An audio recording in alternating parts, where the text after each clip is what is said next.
Boa noite, irmãos. Uma grande alegria podermos mais uma vez adorar o nosso Deus, estudar a sua palavra. E gostaria de convidar os irmãos a abrirem suas Bíblias no Evangelho de Marcos, capítulo 5. Marcos, capítulo 5. Veremos aqui alguns versículos, começando do versículo 1.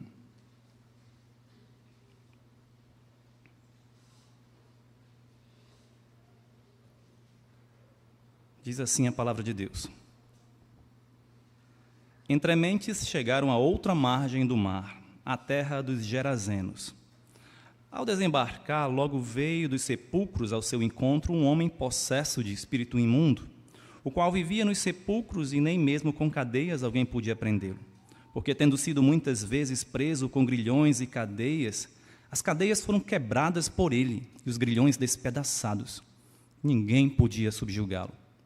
Andava sempre de noite e de dia, clamando por entre os sepulcros e pelos montes, ferindo-se com pedras. Quando de longe viu Jesus, correu e o adorou, exclamando em alta voz: Que tenho eu contigo, Jesus, Filho do Deus Altíssimo? Conjuro-te por Deus que não me atormentes. Porque Jesus lhe dissera: Espírito imundo, sai desse homem. E perguntou-lhe: Qual é o teu nome? Respondeu ele: Legião é o meu nome, porque somos muitos. E rogou-lhe encarecidamente que os não mandasse para fora do país. Ora, pastava ali pelo monte uma grande manada de porcos. E os espíritos imundos rogaram a Jesus, dizendo: Manda-nos para os porcos, para que entremos neles. Jesus o permitiu. Então, saindo os espíritos imundos, entraram nos porcos, e a manada, que era cerca de 2.000, precipitou-se despenhadeiro abaixo para dentro do mar, onde se afogaram.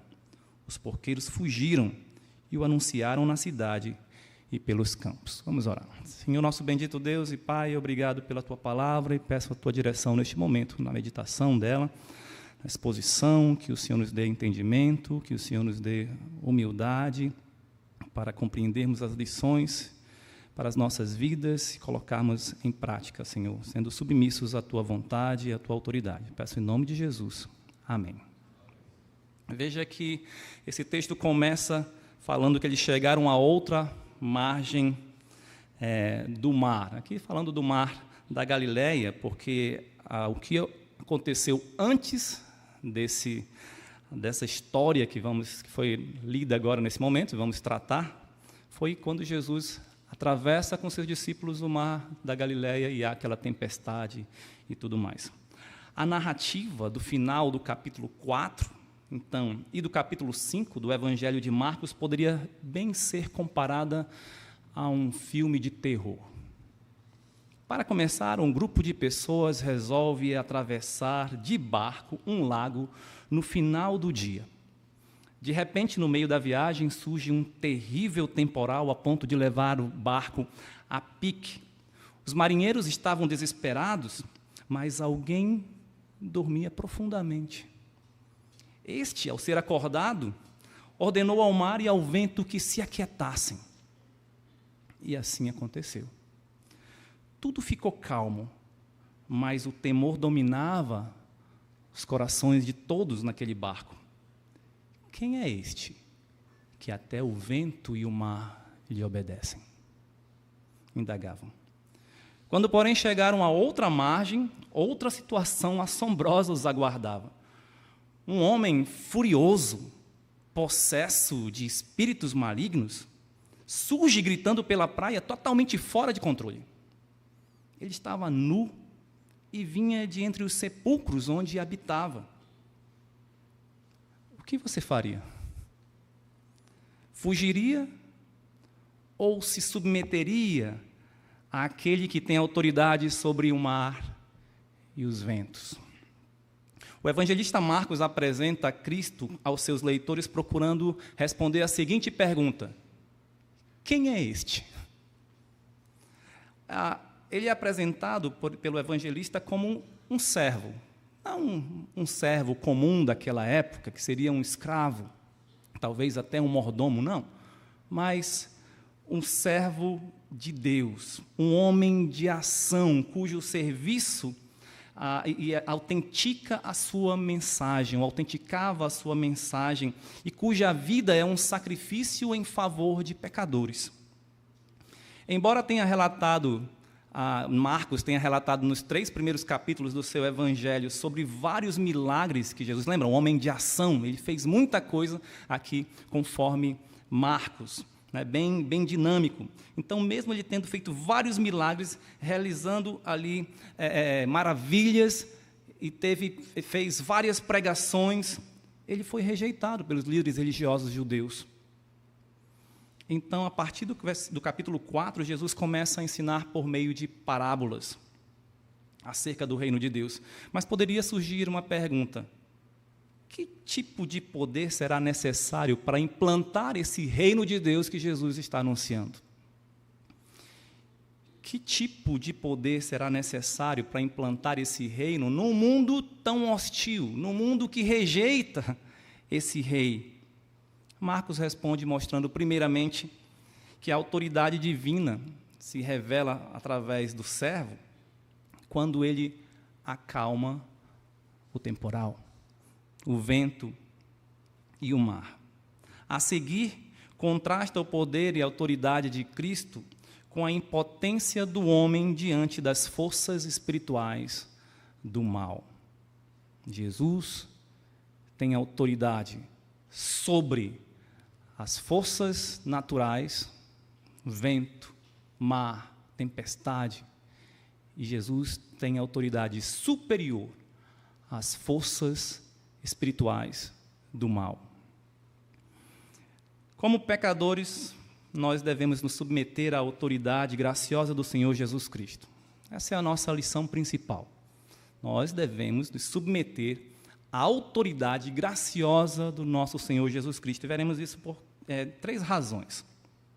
A primeira razão que encontrei nessa história é porque ele, Jesus, se compadece dos excluídos.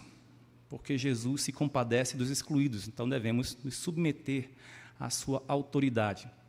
Os discípulos de Jesus já deviam saber que ele se aproximava dos desprezados pela sociedade, pois eles, em sua maioria, eram homens comuns, galileus, pescadores, iletrados, e ainda havia um publicano, todos eles ignorados pela classe judaica dominante. Contudo, estavam com Jesus Cristo, aquele que viria a ser o rei dos judeus, e talvez por isso pensassem: bom, nós somos servos daquele que será o rei, nós vamos ter algum tipo de privilégio em breve. Mas esse tipo de pensamento não seria o motivo correto para seguir Jesus e ser submisso à sua autoridade. Antes é preciso haver um reconhecimento da nossa condição miserável, ou de miserável pecador, e então nos rendermos aos pés de Cristo. Se nós analisarmos aqui a condição daquele homem, veremos o seguinte: ele estava possesso de espíritos imundos, espíritos malignos, ou, em outras palavras, demônios, uma legião de demônios. Ele não se vestia, estava nu. Ele vivia nos sepulcros, não habitava em casa alguma. Foi preso muitas vezes com grilhões, cadeias, vamos pensar aqui em algemas, mas ele quebrava as algemas, aquelas cadeias. Ninguém podia subjugá-lo, era violento, andava sempre de noite e de dia, clamando por entre os sepulcros e pelos montes. Não parece mesmo a cena de um filme de terror? Você ficaria perto de alguém assim? Alguém gritando sujo, nu, violento, saindo dentro do cemitério, com uma voz provavelmente mais grossa, cheio de demônios. Ele feria-se com pedras. Percebe-se então por que a sociedade o excluíra da cidade. Ele era mau, ele causava muitos danos para a sociedade. Ele era um louco perigoso, um aborto vivo, uma escória, um ser repugnante e desprezível. Quem se interessaria por alguém assim? Jesus. Ele tem compaixão dos excluídos. Talvez a gente até desse razão para a sociedade aqui. Como iria conviver com um homem como aquele? Ele era preso e ele quebrava os grilhões. Ele era violento. Ninguém podia chegar perto. Mas Jesus teve compaixão dele. Por quê? O seu propósito, buscar o pecador. Após ter lido esse texto, comecei a refletir num outro propósito pelo qual Jesus pediu aos discípulos para atravessar o mar da Galileia. Uma primeira ideia podia ser, Jesus pediu para atravessar o mar da Galileia para poder ter um tempo de descanso. Afinal de contas, ele estava fazendo muita coisa, muitos milagres, pregações e tudo mais. Então, a gente sabia que, às vezes, ele pedia para ir para o barco para o outro lado para descansar. O que ele estava fazendo no barco? Dormindo. Um outro propósito que poderia passar pela nossa mente era, Jesus queria ensinar algo para os seus discípulos. Ver que ele tinha poder sobre as forças da natureza. E mostrar que eles eram homens de pequena fé. Mas vem um terceiro propósito. Eu creio que Jesus bem sabia o que ou quem iria encontrar do outro lado do mar da Galileia. Encontraria num território gentil, possivelmente Quersa, uma vila onde habitavam os Gerazenos, ou também chamados de Gadarenos, cuja capital era Gadara. O mestre compassivo buscava pecadores que não tinham esperança alguma e eram totalmente excluídos da sociedade. Ao passar por um mar revolto e agitado, Jesus encontrou um homem, ou dois, conforme o evangelista Mateus, agitado, possesso por demônios. Este é o propósito de Cristo, buscar e salvar o perdido, como diz o evangelista Lucas, em Lucas 19:10. Ele mesmo já disse, havia dito uma vez, em Marcos 2:17, os sãos não precisam de médico, e sim os doentes. Não vim chamar justos, e sim pecadores. Jesus buscava os pecadores. Um segundo subponto aqui era a atitude. Qual foi a atitude dele? Ele buscou, mas ele só buscou, ele só queria ver aquele homem como uma atração. Deixa eu ver aquele louco do outro lado do lago. Não. Ele socorreu. A sua atitude foi socorrer. Ele socorre os aflitos. Ao contrário da sociedade, Jesus não rejeitou aquele homem miserável, mas teve compaixão dele e o socorreu. O endemoniado viu Jesus de longe e correu até ele. A primeira impressão que fica é que foi com hostilidade. Era o que ele fazia, ele gritava, ele ia atrás, ele era violento. Mas, de repente, diz o texto que ele chegou a Jesus e o adorou. Eu sei que é uma expressão estranha para nós. Aquele homem adorou a Jesus? Mas o texto diz que depois que ele adorou, versículo 6, quando de longe viu Jesus, correu e o adorou, versículo 7, exclamando com alta voz, que tenho eu contigo, Jesus, Filho do Deus Altíssimo? Que tipo de adoração é essa, né? É porque essa palavra no grego significa reverenciar ou se prostrar. Possivelmente ele saiu correndo ao encontro de Jesus e quando chegou perto ele se ajoelhou e então exclamou, que tenho eu contigo, Filho do Deus Altíssimo. Creio que ele falou isso porque diz o texto também que Jesus tinha dito ao Espírito que saísse daquele homem. Então o homem chegou perto de Jesus, se ajoelhou, Jesus disse, sai desse homem ao espírito, né, ou aos espíritos malignos. E eles responderam, que tenho eu contigo? Vieste aqui para nos atormentar? Por sua compaixão, Jesus não apenas buscou o homem possesso, mas o socorreu. Ele chegou diante dele e que pediu para que o Espírito, ordenou para que os Espíritos saíssem. Nós, seres humanos, muitas vezes até nos compadecemos da condição miserável de alguém, mas nada fazemos para ajudá-lo. Ou, muitas vezes, temos nada em mãos ou poder para ajudar alguém assim. O que fazer com alguém desse jeito? A misericórdia de Cristo, no entanto, não é passiva ou inerte, mas ativa e poderosa. Suas palavras finais àquele homem também revelam isso. Versículo 19, na parte B, quando diz: anuncia-lhes tudo o que o Senhor te fez e como teve compaixão de ti. Compaixão de ti. Como Jesus teve compaixão dele? O que o Senhor lhe fez? Observe que a compaixão e a ação de Jesus são ligadas e inseparáveis. Compaixão, nós podemos entender, é uma espécie de comoção interior, né? Tem textos bíblicos que falam de moveu as suas entranhas, e é traduzido para nós, no português, como compadeceu-se. Então, vamos dizer, Jesus se comoveu. Teologicamente, dizemos que compaixão ou misericórdia, que é o sinônimo, é o ato de não dar a alguém aquilo que ele merece. Parecido com graça, né? Graça é dar um favor imerecido. Compaixão seria não dar o que ele merece.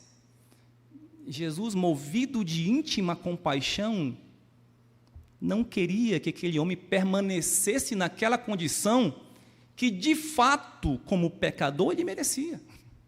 Porque o salário do pecado é a morte.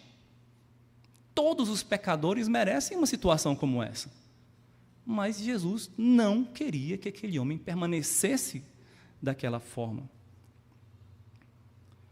Então, ele socorreu aquele homem em seu grave problema. Aquele que tem poder sobre o mar e os ventos veio buscar e salvar o perdido.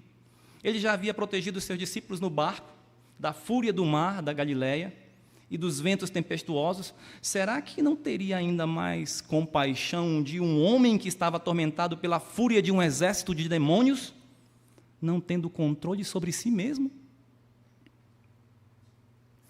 Eu lembro da história de Jonas.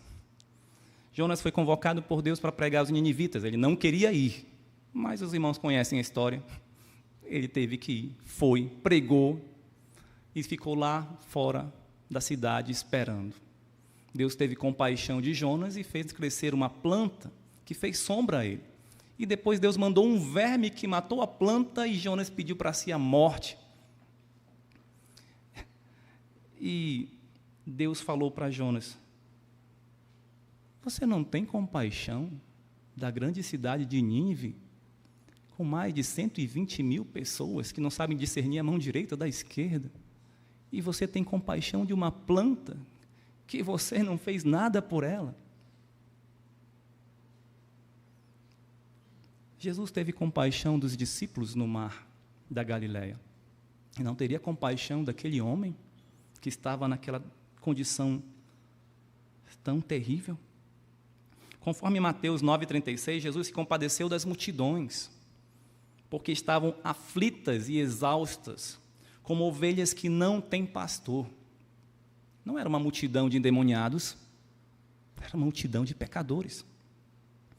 Não pense que esse estado digno de compaixão de Cristo é somente daqueles que vivem de forma degradante como aquele homem endemoniado. Talvez você até diga que é um crente, mas pode estar na situação da igreja de Laodiceia. Lembra o que Jesus disse à igreja de Laodiceia, em Apocalipse capítulo 3, versículo 17?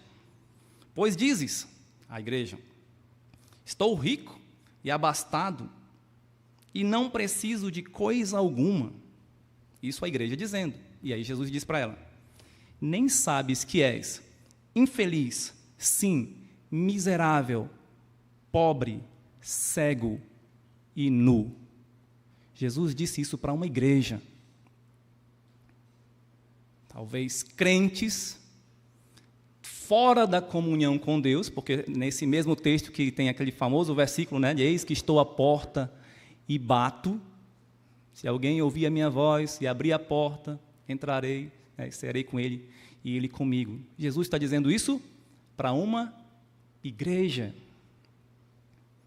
Talvez dentro daquela igreja local havia alguns incrédulos, ou talvez dentro daquela igreja local havia crentes mornos, que foi o que ele disse, que estava a ponto de vomitá-los. Crentes que não faziam nada por Deus.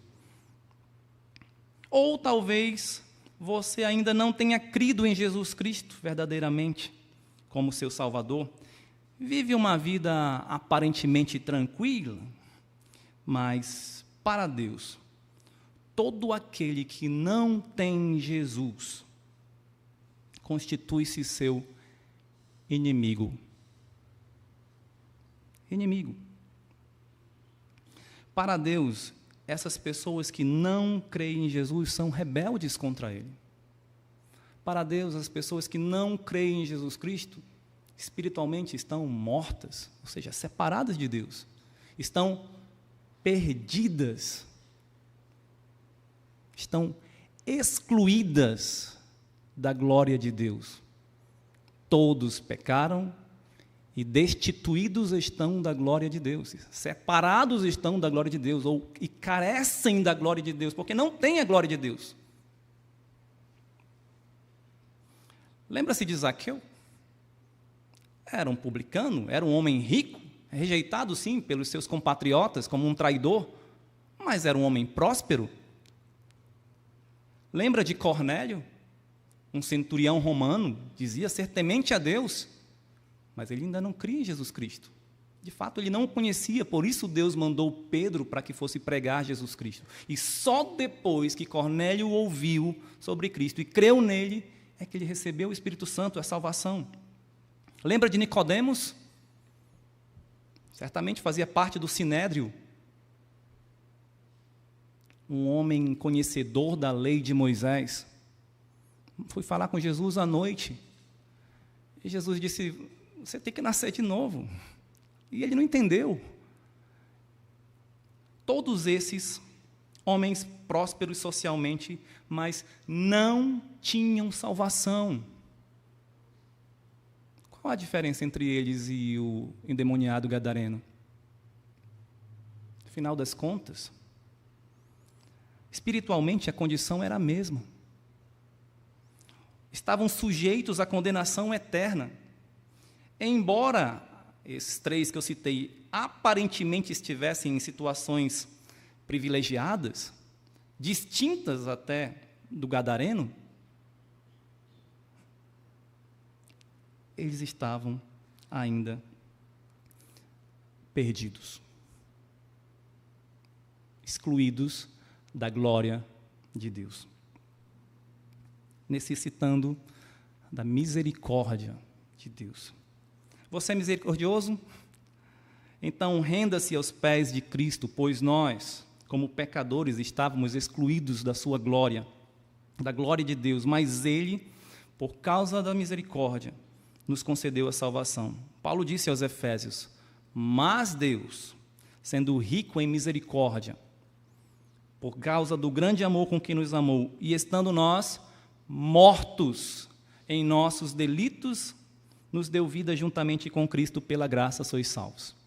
Todos os pecadores estavam numa situação, numa condição de necessidade, necessitando Cristo, necessitando de um Salvador, necessitando da salvação. Submeta-se ao Senhor Jesus, para que também use de misericórdia para com os desprezados e necessitados, como Cristo fez e nos deu o exemplo. Devemos nos submeter à autoridade de Cristo, porque Ele se compadece dos excluídos e, por sua misericórdia, os busca e os socorre. Outra razão pelo qual precisamos nos submeter à autoridade graciosa de Cristo é porque Ele liberta os cativos. Nós cantamos hoje. Ele nos libertou. Marcos revela que Jesus, além de ter autoridade sobre a natureza, também tem toda a autoridade sobre os espíritos imundos, sobre os demônios. Observe que os demônios temem a Jesus.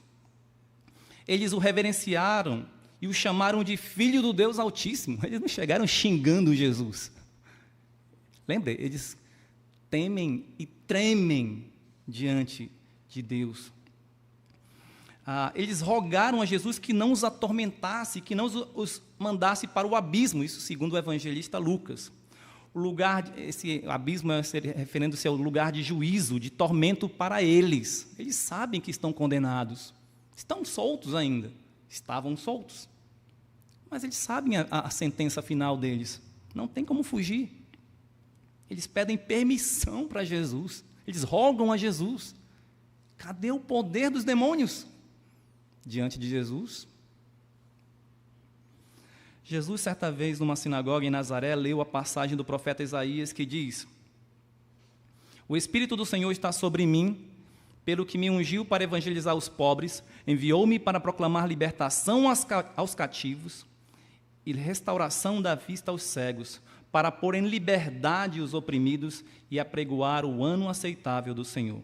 Ao terminar a leitura, disse: hoje se cumpriu a escritura que acabais de ouvir. Lucas 4, 16 a 21. Conforme o livro de Atos, quando Paulo e Silas estavam em Filipos, uma jovem possessa de espírito adivinhador seguia-os e dia após dia clamava: estes homens são servos do Deus Altíssimo e nos anunciam o caminho da salvação. Ela estava falando isso por meio de um demônio. Paulo, indignado, voltou-se a ela e disse ao espírito: em nome de Jesus Cristo, te mando que saias dela. Na mesma hora, saiu. Atos 16, 16 a 18. Paulo usou da autoridade do nome de Jesus Cristo para expulsar aquele demônio da jovem. Não foi o poder de Paulo, foi o poder de Cristo, através de Paulo. Vejamos também, no caso do endemoniado de Gadara, o Gerazeno, né? O Senhor Jesus estava cumprindo sua missão de libertar os cativos e oprimidos do diabo. Mas talvez você ache que essa situação não acontece mais. Bem, saiba que Satanás é astuto. Como ouvimos na mensagem de domingo passado, a idolatria, mesmo a do nosso coração, está intimamente associado a culto a quê? Aos demônios. Não é culto aos ídolos, é culto aos demônios que estão por trás dos ídolos. Isso, mesmo os idólatras não sabendo disso, não estando conscientes de que estão adorando ou cultuando demônios. Irmãos, existem jogos, músicas, filmes, desenhos animados, brinquedos, a moda, tantas outras coisas com tema satânico, de forma explícita ou velada. E muitas pessoas não percebem o perigo. Ouvem uma música claramente satânica, ou com uma letra bem diabólica mesmo, assim, de pecados e tudo mais, que claro que o diabo se agrada, e está curtindo o som, o ritmo. Pastor, é só música, é só entretenimento. Assiste a um filme satânico, lê alguma coisa, brinca de alguma coisa desse tipo e... pastor, é só entretenimento. Os shows que hoje se vê por aí, de cantores, né, popstar, de rock e tudo mais, às vezes eles fazem literalmente uma espécie de culto demoníaco lá, com as imagens, e as pessoas acham que aquilo é teatro, é brincadeira. Não, pastor, eles não são satanistas, é só uma atuação. Será? E por que brincar com o demônio? Satanás é sagaz. Ele usa vários meios para controlar vidas. Paulo fala na sua primeira carta a Timóteo, capítulo 4, versos 1 e 2.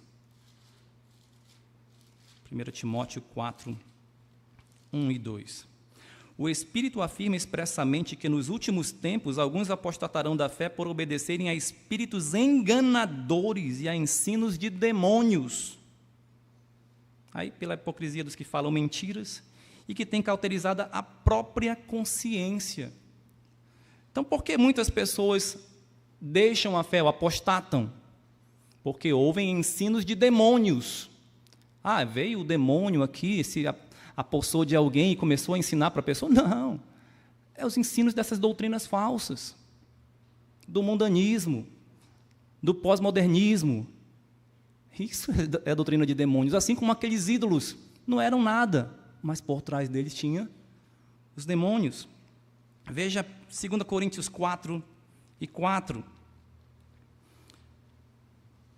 Versículo 3, vamos começar do 3. Mas, se o nosso evangelho ainda está encoberto, é para os que se perdem que está encoberto, nos quais o Deus deste século, Satanás, cegou o entendimento dos incrédulos, para que lhes não resplandeça a luz do evangelho da glória de Cristo, o qual é a imagem de Deus. Aqueles que não conhecem, não creem no evangelho, segundo esse texto, está perdido, é para os que se perdem, não é? Segundo, está cego, e cego por quem? Pelo Deus deste século. Não, eu tenho uma mente esclarecida, sou inteligente, tá? Eu não vou nessas coisas de crente, isso aí é historinha, né?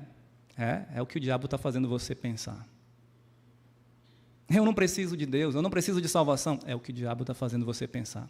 Talvez a sua prisão seja pior do que a do endemoniado gadareno, porque você pensa que está no controle, você pensa que está livre, mas você está mais preso ainda, porque você não consegue enxergar. Lembre-se de que o mundo inteiro, conforme João fala na sua primeira carta, capítulo 5, versículo 19, o mundo inteiro jaz no maligno. Quem é o maligno? Satanás. E o próprio João fala, capítulo 3, versículo 8, 1 João 3:8, para isto se manifestou o Filho de Deus, para destruir as obras do diabo. Para destruir as obras do diabo. Então, como Deus liberta os cativos? Com grande poder. Com grande poder. Sei que quando alguém assiste na televisão os exorcismos aí em certas igrejas, parece às vezes até muito fácil, né? Uau, quanto poder esses homens têm, é fácil, o demônio fica ali amarrado, e falando, dando entrevista para o pastor. Parece fácil, embora possa causar medo para algumas pessoas. Você já imaginou quanto poder tem um demônio? Eu creio que eu nunca vi de perto uma pessoa endemoniada, mas quando eu era criança, meu pai foi chamado de madrugada, meu pai, pastor, né, foi chamado de madrugada para socorrer uma família vizinha da igreja, porque um menino de 12 anos estava endemoniado.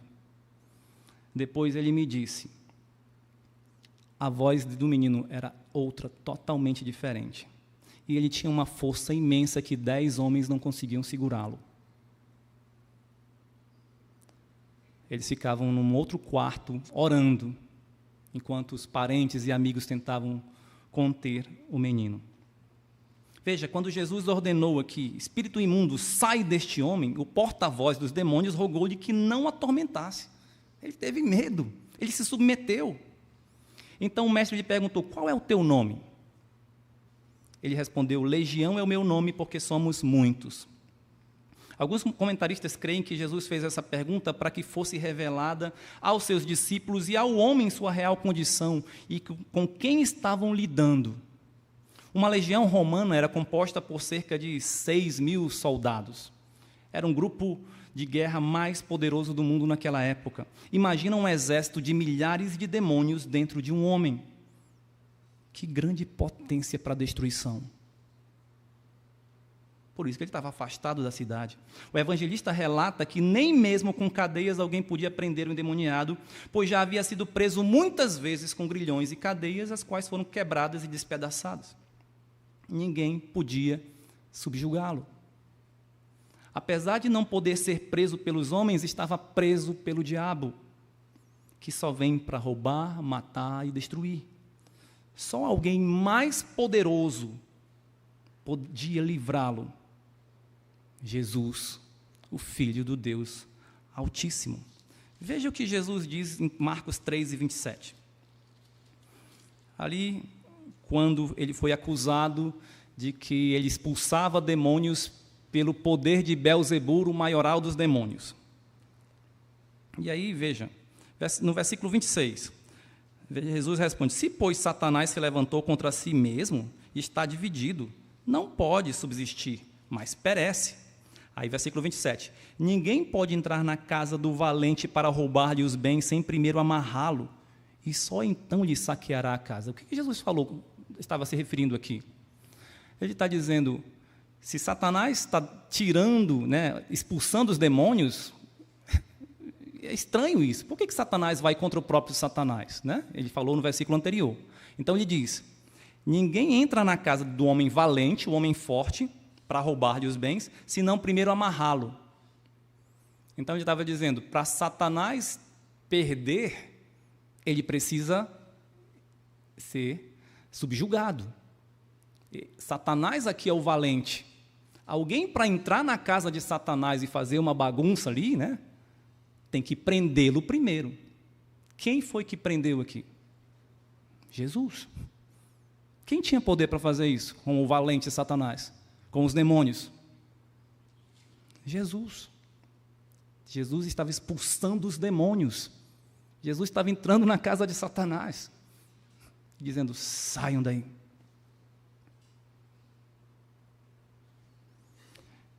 Jesus liberta os cativos também de modo completo, de modo cabal.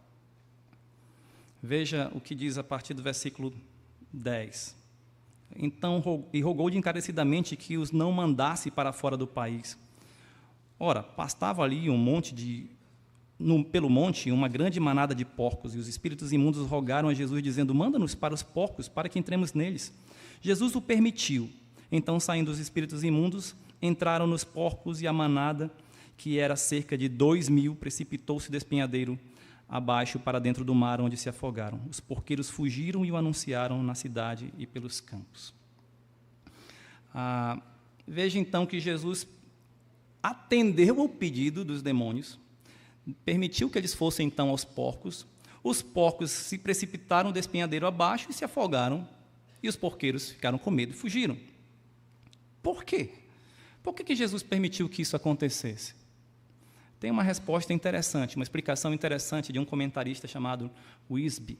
Ele diz assim,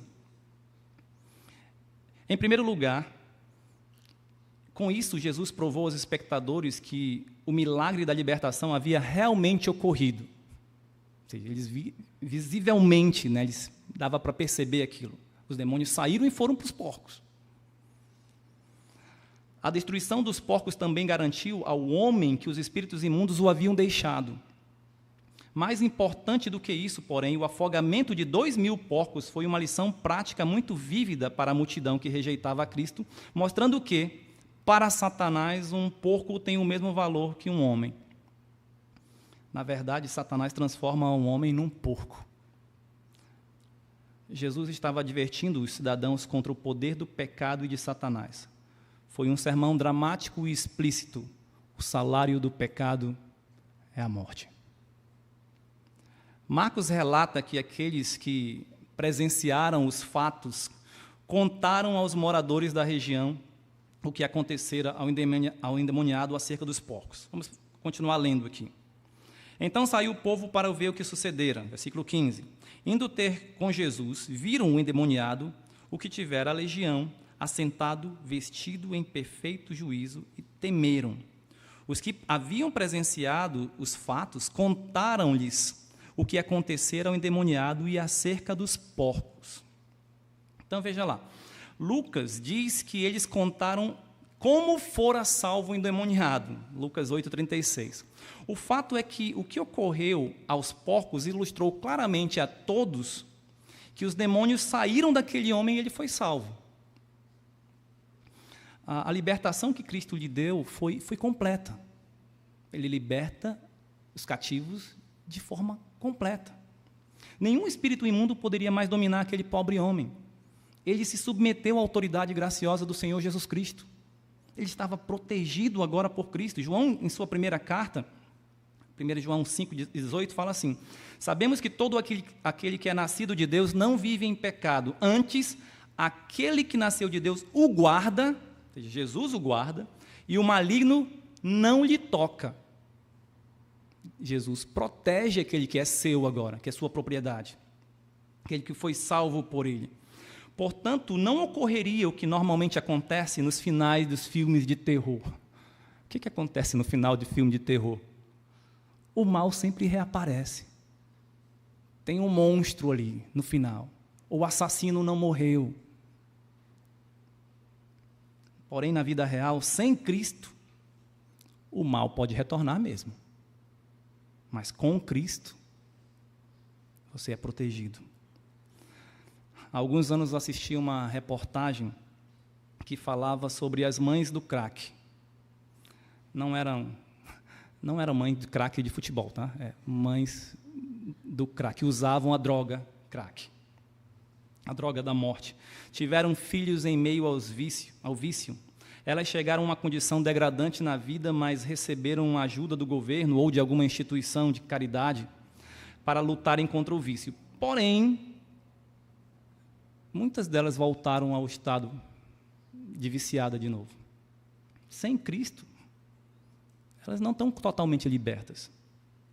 Voltam para o estado de degradação. Não estavam livres. Continuaram escravas do seu pecado. Assim como o endemoniado Geraseno, aquelas mulheres não podiam se libertar sozinhas. Nem a sociedade, nem o governo tem poder para fazer isso de modo completo. Só Cristo tem autoridade e poder para libertá-las. Onde estão aqueles que podem levar essas pessoas a Jesus? Se só Jesus pode dar liberdade aos cativos do pecado, quem vai levá-los a Cristo? Lembre-se de que você era escravo do pecado, você crente, você era escravo do pecado, você era, como eu também, filho do diabo, antes de Cristo me libertar, antes de Cristo te libertar. Se Jesus não tivesse salvado aquele endemoniado, e a nós também, todos nós teríamos o mesmo destino dos demônios, o inferno e o lago de fogo. Portanto, não éramos tão diferentes daquele endemoniado assim. Nosso destino era o mesmo. Isso deve nos motivar a anunciarmos a palavra da verdade, pois Jesus disse certa vez aos judeus: e conhecereis a verdade, e a verdade vos libertará. João 8,32. Essa verdade aqui não é uma informação. Alguém está falando uma mentira a meu respeito, quando for provado que essa informação é falsa, eu vou estar livre da acusação. Não, não é isso. O próprio contexto fica claro quando no versículo 36, Jesus disse: se, pois, o Filho vos libertar, verdadeiramente sereis livres. Quem é a verdade? É uma pessoa, Jesus Cristo. Ele é que pode libertar. Devemos então nos submeter à autoridade graciosa de Jesus, porque Ele, com seu grande poder, dá plena liberdade aos cativos pelo pecado e por Satanás. E, além de Jesus se compadecer dos excluídos e libertar os cativos, uma terceira razão pela qual nós devemos nos submeter à autoridade graciosa de Jesus é porque Ele transforma os indignos. Versículos 14 a 20. Já lemos aqui até o 16, né? Então vamos ler o 17 em diante. Entraram a rogar-lhe que se retirasse da terra deles. Ao entrar Jesus no barco, suplicava-lhe o que for endemoniado que o deixasse estar com ele. Jesus, porém, não lhe o permitiu, mas ordenou-lhe: vai para a tua casa, para os teus, anuncia-lhes tudo o que o Senhor te fez e como teve compaixão de ti. Então, ele foi e começou a proclamar em Decápolis tudo o que Jesus lhe fizera, e todos se admiravam. Aquele Geraseno tinha perdido toda a sua dignidade. Não tinha casa, nem família, nem roupas, nem amigos, nem conforto, nem saúde, nem controle do seu próprio juízo, não tinha Deus, não tinha esperança. Estava no fundo do poço, não tinha mais para onde descer, só para o inferno. Mas quando Cristo, em sua graça, o libertou, houve nele uma mudança real e uma mudança total. Ele foi regenerado, restaurado, transformado completamente. Diz o evangelista que quando o povo saiu para ver o que sucedera, indo ter com Jesus, provavelmente no dia seguinte, viram o que era endemoniado, o que tivera a legião, assentado aos pés de Cristo. Isso segundo o evangelista Lucas. Estava vestido e em perfeito juízo. Quanta diferença, quanta transformação. Além da salvação, o Gerazeno recebeu dignidade. Ele não permaneceu do mesmo jeito. Para quê que Jesus transforma o indigno? Para ter comunhão com ele. Agora, vestido e em seu juízo perfeito, aquele homem assentou-se aos pés de Cristo. Lucas 8,35 diz isso. Isso nos faz lembrar de Maria, irmã de Marta, que dava-se aos pés de Cristo para ouvir os seus ensinos. Então, provavelmente aquele homem começou a ouvir mais e mais do Evangelho sobre o reino de Deus e se maravilhava e desfrutava daquele momento precioso de comunhão com Deus. Um homem indigno perante a sociedade foi transformado para ter comunhão com Cristo. Porém, os habitantes daquela região que ouviram dos fatos e foram vê-lo, ficaram com medo e rejeitaram a Jesus, pedindo-lhe que se retirasse da terra deles. Como que isso pode ter acontecido? A gente fica pensando, poxa, se eu tivesse visto isso, eu ia pedir, Senhor, vem para cá e cuida dos outros também. Mas aquela população disse, não, a gente não quer você aqui, cai fora. Parece que eles se importavam mais com os porcos que morreram afogados do que com aquele homem. Aquele povo, assim como aquele homem antes estivera, era perdido. Estava perdido e expulsou o Cristo da sua cidade. Ao entrar Jesus no barco, suplicava-lhe o que for endemoniado que o deixasse estar com ele, como vimos no versículo 18. Já pensou? O homem foi salvo e, Senhor, eu quero ir contigo agora. A gente pode pensar, claro, que vai querer ficar nessa cidade que todos rejeitam ele, expulsaram o próprio Senhor Jesus Cristo. Podemos imaginar um escravo que era constantemente maltratado pelo seu dono, vivendo numa condição terrível, sem haver nenhum meio de escapar, mas um dia, outro senhor, muito mais rico e poderoso que o seu, o compra por um alto preço. Quando o escravo chega à casa do seu novo dono, aquele senhor lhe dá uma carta de alforria e lhe diz, tu estás livre. Mas o escravo prostra-se agradecido aos pés e lhe responde, não, senhor meu, deixa-me ficar contigo, e eu te servirei para sempre. Da mesma forma, aquele Gerazeno, que agora estava livre e com juízo perfeito, podia tomar suas próprias decisões. Ele queria continuar desfrutando da comunhão com o seu Salvador. Mas, inesperadamente, ao terceiro pedido que Jesus recebera naquela ocasião, ele responde, não. Jesus já havia dito sim para os demônios. Podemos ir para os porcos? Sim, vão. Jesus estava dizendo sim para a população daquela região. Vai embora. Ele disse, eu vou. E agora que o homem está dizendo, deixa eu ir contigo, ele diz, não. Por quê? Por que não permitir que o Gerazeno fosse com ele, já que havia sido salvo, tinha sua vida transformada? Para testemunhar sobre ele. Jesus, no versículo 19, diz, vai para a tua casa, para os teus, anuncia-lhes tudo o que o Senhor te fez e como teve compaixão de ti. Apesar de ter sido praticamente expulso dali, Jesus ainda se preocupou com a salvação daquele povo. E quem daquela região gentílica seria a melhor pessoa para falar da compaixão de Jesus? Quem? Quem seria a pessoa ideal para falar que Jesus é poderoso para libertar os cativos e oprimidos do diabo? Quem poderia evidenciar uma transformação tamanha em sua vida que causaria grande admiração nas pessoas a ponto de poderem, pelo menos, querer conhecer Jesus e crer nele?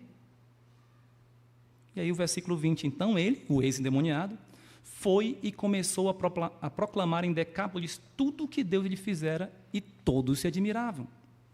Jesus transformou aquele homem em um missionário. Um missionário aos gentios daquela região, começando com a sua casa, os seus familiares e amigos, e depois aquelas cidades vizinhas. Decápolis era um ajuntamento de 10 cidades helênicas. Deca, 10 poliscidades. Vamos pensar aqui, cidades bem próximas. Já ouviu falar em Crajubá? Eu creio que vocês ouvem melhor do que eu, né? Crato, Juazeiro e Barbalha.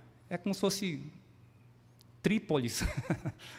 É que é 10 cidades próximas, ele foi e pregou a essas cidades. Agora reflita sobre sua vida.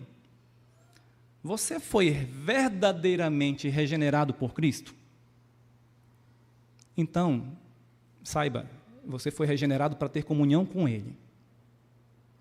Segundo, desfrute dessa comunhão, renda-se aos pés de Cristo, como aquele homem fez, mas testifique dele aos perdidos, começando pelos seus.